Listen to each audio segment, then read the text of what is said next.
Sin Spire 罪恶尖塔。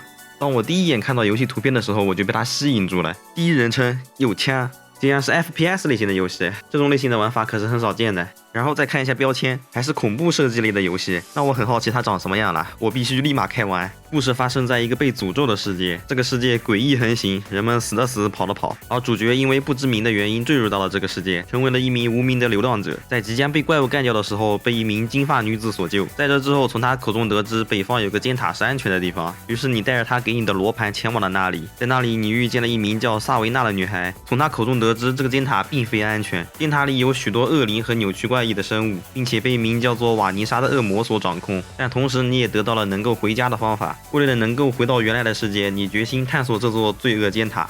游戏现在虽然是 Beta 0.1 版本，但是内容已经是相当的完善了。这其中包含了一个序章、5个随机生成的地牢、7场 BOSS 战和2个结局，这应该已经是正式版的大部分内容了。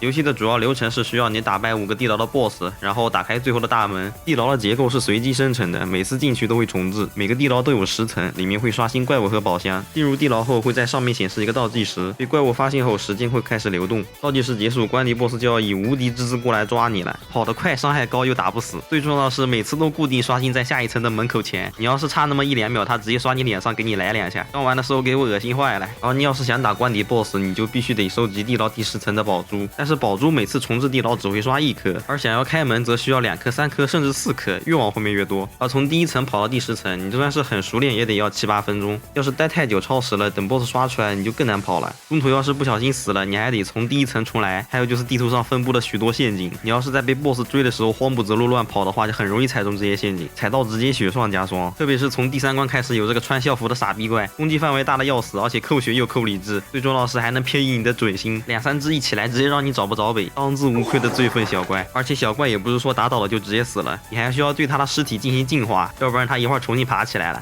而且净化的时候也不是无敌的，他只是锁时间，要是怪没清干净直接净化的话，他直接过来打断你。这样的流程你得重复3-4遍。而且后面还有个超单的任务，是让你再收集一遍5个地牢的宝珠，也就是说你得全部重新再跑一遍。本来每一层的内容就不多，跑一遍就能体验完，作者硬是让你重玩3-4遍，这就是在强行拖延时间。而当你终于集齐所有宝珠的时候，你总算是可以进入 BOSS 战了。这5个地牢 BOSS 都算是有点特色，而且你都拿上枪了，所以他们也都算有点小活，要么特别会躲，要不然就带机智盾，要不然就是拿枪跟你对射，反正全干趴下之后就可以统一进化了。当你通关序章之后，你会来到起始大厅，每次探索结束之后你都会回到这里。大厅中央的祭坛可以保存游戏、升级属性和获得祝福。升级属性需要地牢内获得的金币，不同的属性会带来不同的加成。而获得祝福不仅需要对应的属性，还需要用到祝福碎片。祝福碎片属于稀有物品，有极低的概率从箱子中获得，或者从商店中花100万购买。不过感觉这个摆出来就是给你看的，在正常流程中你基本是攒不到这么多钱的。然后在大厅的角落就是萨维娜开的商店，在他的商店中你可以买到游戏中所有的武器和消耗品，还可以在他这里出售祝福碎片和宝珠来获取大量金币。然后再说一下左下角的4个状态条，这4种状态条都可以通过对应的消耗品来补充。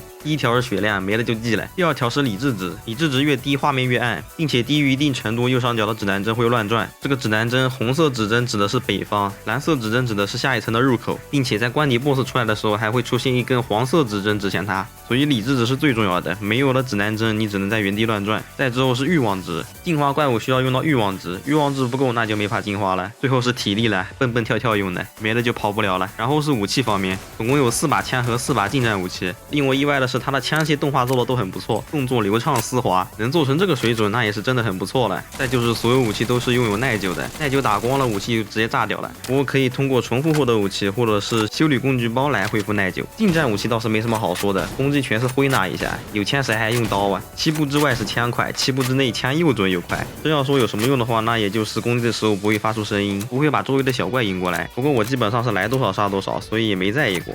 所有武器都可以进行右键格挡，格挡可以抵挡伤害，要是掐准时机还可以给敌人一个大硬直，不过只对近战敌人有效。游戏里有一半 BOSS 都是远程攻击，所以也不算特别有用。然后再是角色方面，2个主要角色，12个小怪，再加上5个关底 BOSS， 平均下来每个角色大概有3到4个动画，内容还算是比较多的。而且它这个复古画风的建模还挺有特色的，反正我这个不怎么玩3D 的都觉得还可以。而且这个作者做动画真的是有点东西，角色的表情和动作都制作得很到位。这里给你们展示2段。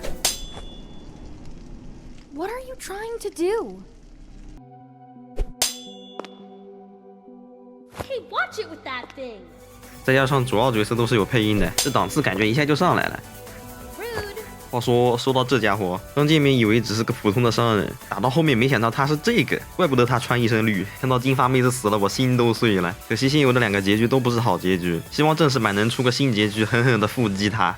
最后尖塔算是我玩过的非常有特色的一部作品，第一人称恐怖类射击游戏，复古的画风再加上仿机器里的怪物，恐怖氛围塑造的还挺不错的。虽然说感觉真吓人的也就序章那个白皮了，就他长得别致一点，其他怪长得都还好。作者虽然在动画方面做的不错，但是在游戏整体流程上做的实在是太拖了，玩到后面我真有点玩不下去了。不过即便如此，这款游戏依旧给我带来了很多惊喜，整体玩下来感觉像是在玩正经独立游戏，所以即便游戏体验有些糟糕，但我依旧觉得它值得推荐。那么最后慢评测9分。